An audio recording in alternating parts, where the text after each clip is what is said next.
E aí galera, tudo bem com vocês? Bora falar sobre o Médio Império Egípcio?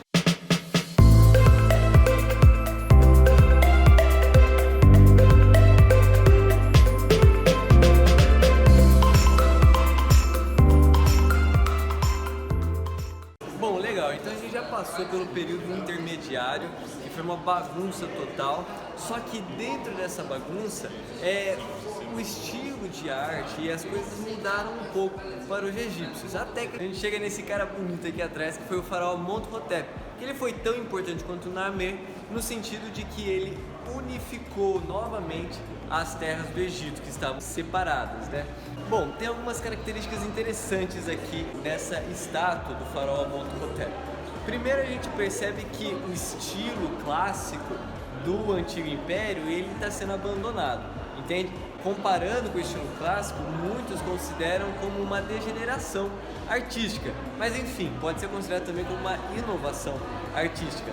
A gente vê o faraó Montuhotep utilizando uma coroa representando o Baixo Egito, ou seja, a parte norte do Egito, e a pele escura provavelmente representa a origem do sul, de onde ele provavelmente veio. Além disso, também a gente pode ver que ele está com os braços cruzados, que era muito comum na representação do faraó, porque isso conectava o faraó com Osíris, o deus relacionado à vida após a morte, ok?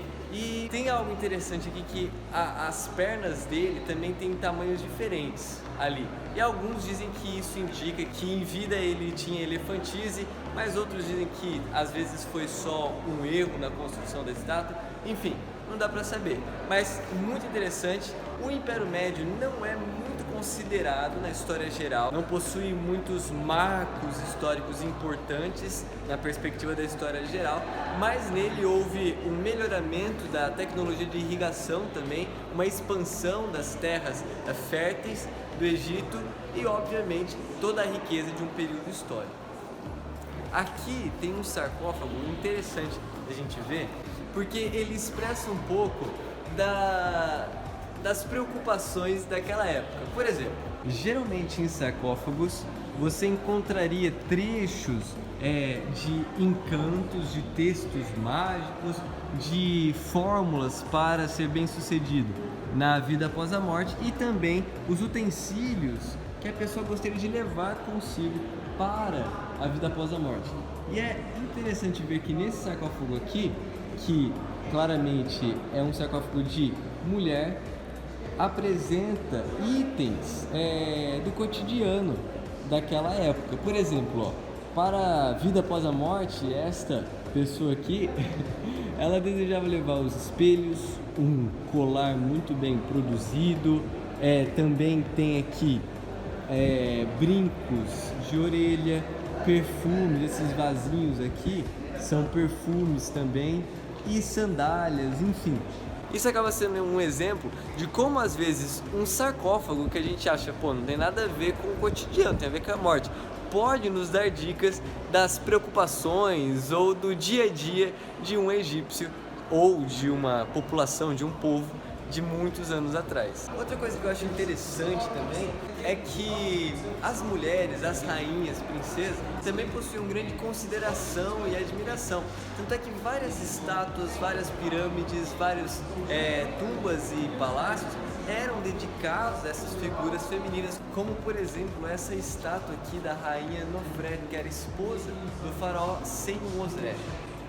Provavelmente estou falando errado esses nomes, mas enfim. Bom, seguindo na história, após o Império Médio do Egito, houve o segundo período intermediário, que foi a dominação Hyksa. O governo egípcio no final do Médio Império estava enfraquecido e assim um povo vindo da região da Mesopotâmia começou a dominar a região do Baixo Egito, a região norte do Egito, e depois eles conseguiram dominar até Mênfis e Tebas, as duas importantes capitais da terra egípcia. E assim eles chegaram a ter duas dinastias na história dos faraós egípcios, a 15ª e a 16ª. Eu não tenho certeza, mas uma coisa que eu percebi aqui é que as estátuas começaram a mudar. Por exemplo, aqui a gente vê que os estilos do cabelo E principalmente nessas duas aqui, a gente vê algo que eu não tinha visto ainda nas estátuas.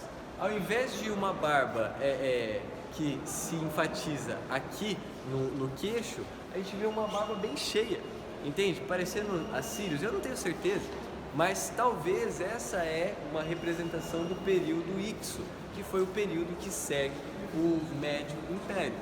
Bom, a gente vai ficando por aqui sobre o Império Médio, o segundo período intermediário. É interessante que esse período intermediário, com a dominação Ixia, que era um povo semita, acaba se relacionando com a história bíblica também, e muito provavelmente foi o período onde ocorreu a história de José também. Mas eu te espero no próximo vídeo, onde a gente vai falar do novo Império Egípcio, que é onde aparecem os mais importantes faraós na perspectiva da história geral, e também tem muito a ver com a história bíblica no sentido de se relacionar com a história de Moisés e a origem da nação de Israel.